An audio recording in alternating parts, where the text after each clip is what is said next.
ठीक है। Good morning 10th class. हम पढ़ रहे थे चैप्टर 1 जिसमें हमने बेसिकली टाइप्स ऑफ रिएक्शंस पढ़ी थी, जिसमें हमने अब तक पढ़ लिया है कॉम्बिनेशन रिएक्शन क्या होती है, संयोजन अभिक्रिया क्या होती है, डिस्प्लेसमेंट रिएक्शन या डिसोसिएशन रिएक्शन क्या होती है, यानी कि विघटन अभिक्रिया क्या होती है, डिस्प्लेसमेंट रिएक्शन जिसको विस्थापन अभिक्रिया बोला था वो हम पढ़ चुके हैं। आज हम पढ़ेंगे डबल डिस्प्लेसमेंट रिएक्शन यानी कि द्विविस्थापन अभिक्रिया क्या होती है। द्विविस्थापन अभिक्रिया यानी कि डबल डिस्प्लेसमेंट रिएक्शन का मतलब क्या है, जब रिएक्टेंट क्या कर लेते हैं, रिएक्टेंट कैन एक्सचेंज आयंस, यानी कि अभिकारक क्या कर लेते हैं, अभिकारक आपस में आयंस का क्या कर लेते हैं, बदला कर लेते हैं। ठीक है, जैसे कि मैं आपको एक रिएक्शन देती हूँ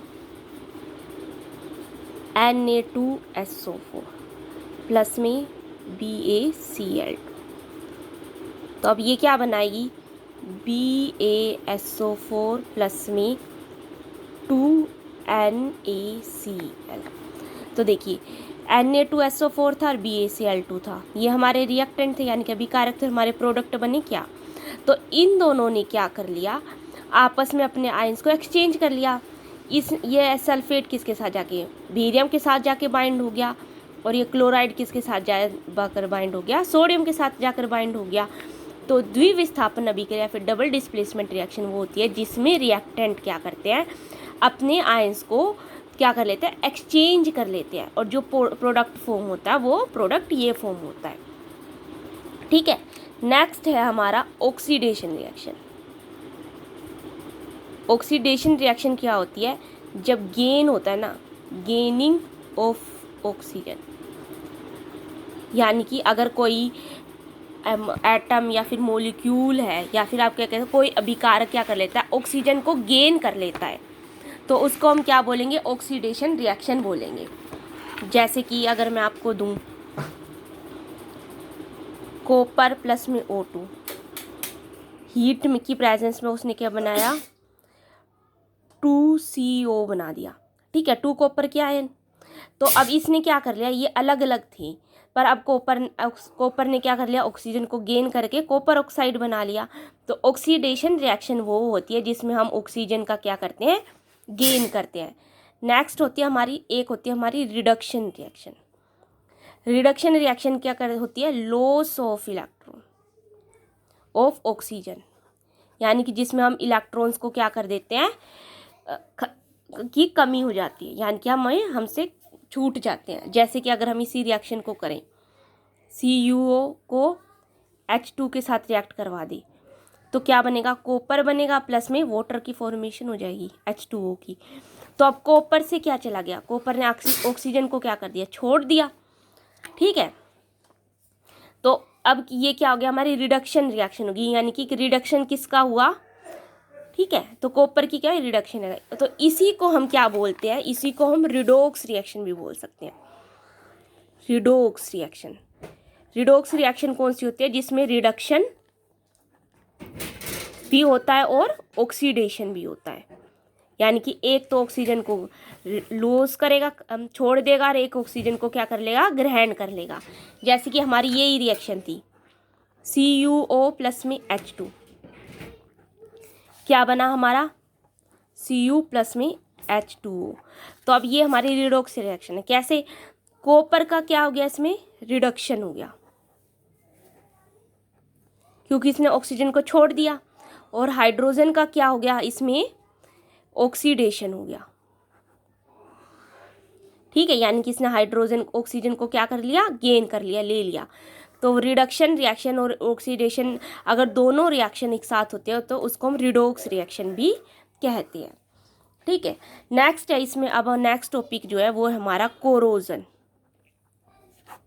कोरोजन क्या होता है, देखिए, have you observe the effect of oxidation. अब ऑक्सीडेशन का हमारे मतलब इफेक्ट क्या होता है लाइफ में, फर्स्ट क्या, कोरोजन। कोरोजन क्या हो गया, एक तरीके से जंग लगना होता है। आपने देखा होगा लोहे की कार बॉडीज़ होती है, ब्रिजेस होता है, लोहे की रेलिंग्स होती हैं, उन वे सभी क्या हो जाती हैं, मेटल्स की बनी होती है, स्पेशली किसकी, आयरन की।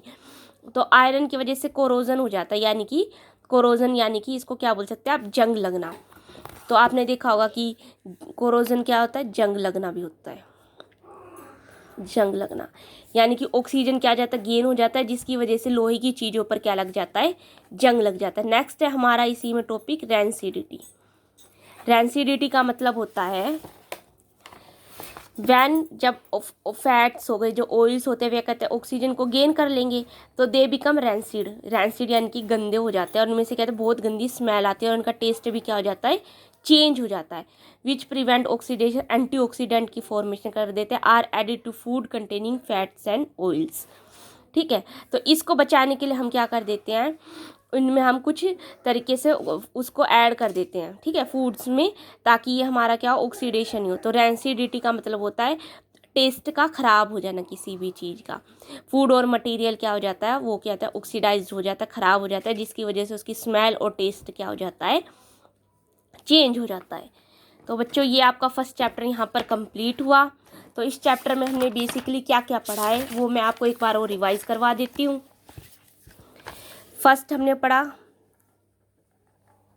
केमिकल रिएक्शन, ठीक है। फिर हमने पढ़ा रिएक्शन क्या होती है, ठीक है। इसके अलावा हमने पढ़ा इसमें बैलेंस्ड रिएक्शन क्या होती है, जब हम बैलेंस करते हैं किसी भी रिएक्शन को, ठीक है। फिर हमने पढ़ा टाइप्स ऑफ रिएक्शन। इसके अलावा हमने पढ़ा था कि केमिकल रिएक्शन के लिए कौन कौन से फैक्टर्स, प्रॉपर्टीज़ क्या होती हैं, प्रॉपर्टीज़ क्या होती है केमिकल रिएक्शन की। फिर हमने टाइप्स ऑफ रिएक्शन में फर्स्ट पढ़ी हमने कॉम्बिनेशन रिएक्शन, यानी कि संयोजन अभिक्रिया। दूसरी पढ़ी हमने डिसोसिएशन रिएक्शन, यानी कि विघटन अभिक्रिया। थर्ड पढ़ी हमने डिस्प्लेसमेंट रिएक्शन, यानी कि विस्थापन अभिक्रिया। आज हमने पढ़ी है डबल डिस्प्लेसमेंट रिएक्शन, यानी कि द्विविस्थापन अभिक्रिया। इसके अलावा हमने पढ़ी थी एक्सोथर्मिक रिएक्शन, यानी कि ऊष्माशोषी अभिक्रिया, ऊष्माक्षेपी अभिक्रिया, जिसमें ऊष्मा क्या थे निकलती है। और एंडोथर्मिक रिएक्शन, यानी कि ऊष्माशोषी अभिक्रिया, जिसमें ऊष्मा क्या होती है, अवशोषित होती है। इसके अलावा हमने पढ़ा आज ऑक्सीडेशन रिएक्शन, यानी कि जिसमें हम क्या करते हैं, ऑक्सीजन को गेन करते हैं। फिर हमने पढ़ा एक रिडक्शन रिएक्शन, जिसमें ऑक्सीजन का क्या होता है, लॉस हो जाता है, यानी कि हानि हो जाती है।